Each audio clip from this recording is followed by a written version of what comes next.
नमस्कार। Good evening my friend, कैसे हो आप दोस्तों। मैं आज आपको ऐसे कहानी के साथ रूबरू कराऊंगा, आपको मिलाऊंगा कि जो कहानी अगर आप ये अंत तक ये सुनोगे तो आप ज़िंदगी में कभी गलती नहीं करोगे। अगर गलती होने से पहले आप उससे संवर जाओगे। दोस्तों, इसके लिए मैं आपको एक छोटी सी बात बताना चाहता हूँ कि एक शिकारी था और वो शिकारी इतना परफेक्ट और इतना अच्छा, इतना तरबेज था कि वो कभी खाली हाथ घर नहीं आता था। हर दिन कभी ना कभी वो शिकार करके आता था। तो उसका बढ़ते दिन में दिन उसकी उम्र बढ़ती जा रही थी। तो उसको लगा कि क्यों ना मैं अपने बच्चे को ऐसा शिकारी बनाऊं तो जो मेरे से भी बड़ा एक्सपर्ट और मेरे से भी अच्छा शिकारी बन जाए। तो एक दिन वो अपने बेटे को साथ में लेके गया और शिकारी लेके आया। उसका निशाना कभी चूकता नहीं था। उसका निशाना इतना परफेक्ट और इतना अच्छा था कि वो जिस दिशा में आवाज़ आ जाए, अगर उसको थोड़ी सी भी आवाज़ आ जाए, थोड़ी सी भी भनक लग जाएगी तो उस दिशा में बाण चला के शिकार कर लेता था। और वो शिकार अपने बच्चों को वो ट्रेनिंग देते देते एक दिन सुबह जल्दी उठ गया और शिकार के लिए जाना था। लेकिन उसका बच्चा उस दिन उठा नहीं और अकेले पापा शिकार के लिए चल पड़े। अकेले पापा शिकार के लिए चल पड़े तो उसको एक हरिन का बछड़ा दिखाई दिया। और वो बछड़ा उसको दिखाई दिया तो उसने उस बछड़े के दिशा में अपना बाण चलाया, तीर चलाया। वो जब उसने बाण चलाया, तीर चलाया तो वो बछड़ा घायल होके गिर गया नीचे। उसने वो बछड़ा दिखाई दिया, अपना बछड़ा गिर गया है, वो देख के ही हिरन, उसकी मम्मी, उसकी माँ दौड़ते हुए उसके तरफ आ गई, देखी और वो जख्म को चाटने लगी। लेकिन वो लालची शिकारी, उसका मन वो एक शिकार से संतुष्ट नहीं हुआ। उसने दूसरा बाण चलाया और उसके माँ के तरफ बाण चला के उसके माँ को घायल कर दिया, माँ को गिरा दिया। उसकी माँ अपने बच्चे को दम तोड़ते हुए अपने आंखों से सामने देख रही थी। उसी में वो भी घायल हो गई। वो कुछ नहीं कर पा रही थी अपने बच्चे के लिए। उसी समय पीछे से झाड़ी में से कुछ आवाज आ गई, सरसराहट की आवाज आ गई। और दोस्तों, उसने उस सरसराहट की तरफ बाण चलाया।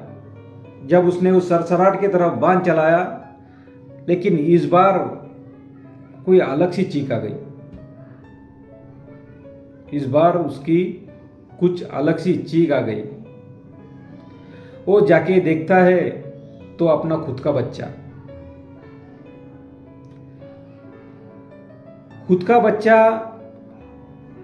तड़प रहा है। वो कुछ कर नहीं पा रहा था। जंगल में आया था दूर तक और उसने अपने पूरे हथियार डाल दिए। वो टूट गया, हार गया, जिंदगी में हार गया कि अपने हाथों से, अपने इस विद्या की वजह से अपना खुद का बच्चा आज उसको खोना पड़ रहा था। उसी समय उसको झाड़ी में से कुछ दौड़ने की आवाज आ रही थी। जब वो अपने बच्चे के सामने बैठा रहा था, रो रहा था, उसी समय उसको झाड़ी में से कुछ दौड़ने की आवाज आई।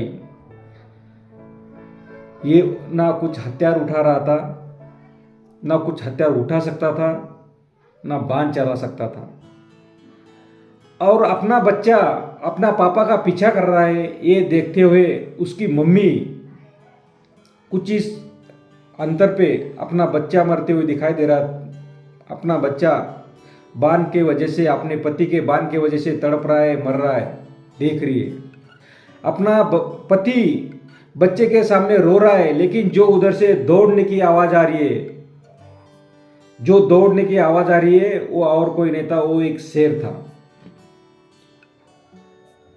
और वो शेर दिखाई दे रहा है, लेकिन शिकारी उसके तरफ बाल भी नहीं चला पा रहा है। और वो शिकारी ने, उस शेर ने एक ही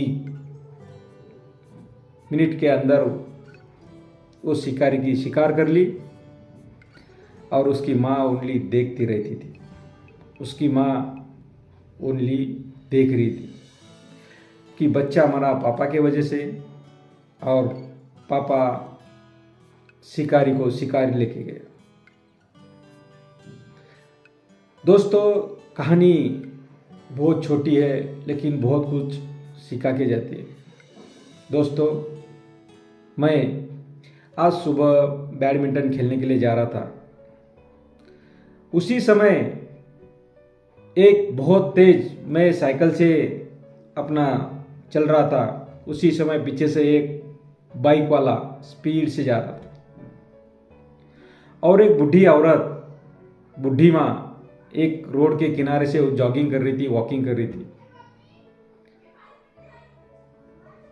मैं उस बुढ़ी माँ से थोड़ा क्रॉस होके आगे चला गया। उतने में वो एक 40 के अंदर का लड़का, 30 से 40 के एज का उम्र का लड़का स्पीड से जा रहा था, और बीच में थोड़ी सी आवाज़ आ गई, हाँ की आवाज़ आ गई। वो बुढ़ी, मैंने पलट के देखा तो वो बुढ़ी नीचे बैठी हुई थी, गिरी हुई थी। उस लड़के ने वो गाड़ी साइड में खड़ी की और बोले, माताजी मेरे से कोई गलती नहीं, मेरी कोई गलती नहीं, मैं थोड़ा स्पीड में जा रहा था, आप साइड क्यों नहीं हो गए, ये नहीं हुई। मैं अपनी साइकिल खड़ी करके वापस आया। उस माताजी को मैं बोल रहा था, माताजी कुछ आपको लगा है क्या, आपको कोई चोट पहुंची क्या? लेकिन वो माताजी देवी की तरफ मुंह करके ओनली अपने चेस्ट के ऊपर हाथ रख के, कि उसको ये एहसास हो रहा था कि आज मेरे को बचाया, आज मेरे को भगवान ने बचाया।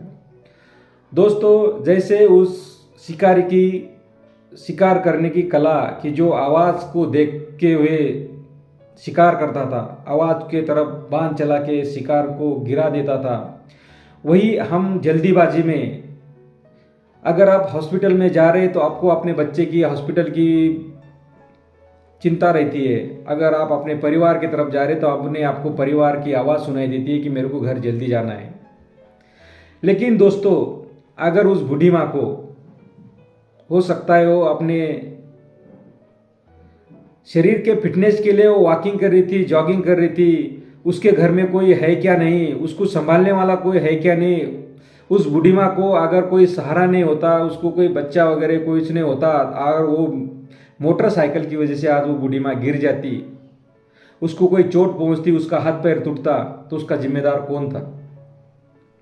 वो जो लड़का जिसको अपने परिवार की भूख मिटाने के लिए, अपने परिवार को जल्दी मिलने के लिए, उसको ओनली उसकी आवाज़ सुनाई दे रही थी, उसके तरफ वो जा रहा था, और आज वो बूढ़ी माँ उसके वजह से गिर जाती, उसको कोई ज़्यादा चोट लग जाती।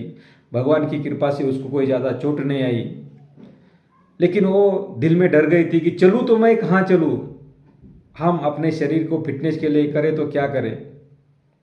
अपने छोटी सी गलती के वजह से हम किसी की जान गंवा बैठ सकते हैं, हम छोटी सी गलती के वजह से किसी की जान पे तुले जाते हैं।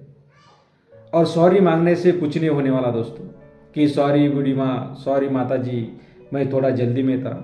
भाई, अगर आपको कोई भी काम करना है, जल्दीबाजी मत करो, अपने वजह से किसी को चोट पहुंचे ऐसा कभी भी मत करो।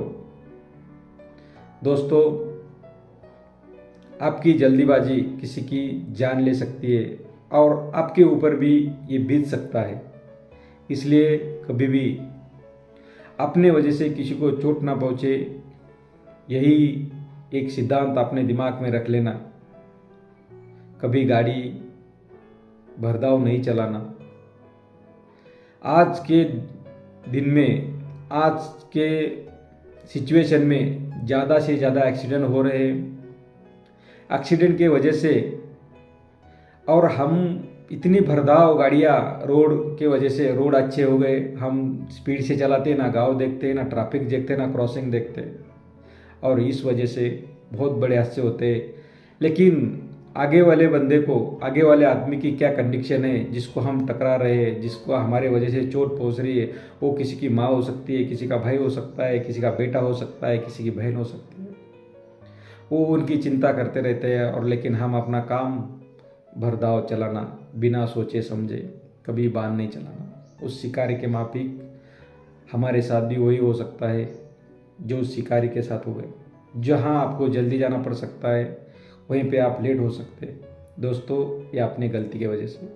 तो प्लीज़ मेरी आपको एक रिक्वेस्ट है, मैं आपसे एक वचन करना चाहता हूँ कि कभी हम भरधाव गाड़ी नहीं चलाएंगे।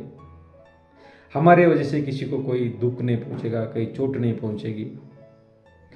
दोस्तों, अगर ये वीडियो आपको अच्छा लगा होगा तो ज़रूर शेयर करो, कमेंट्स करो, सब्सक्राइब करो। Good evening, best of luck.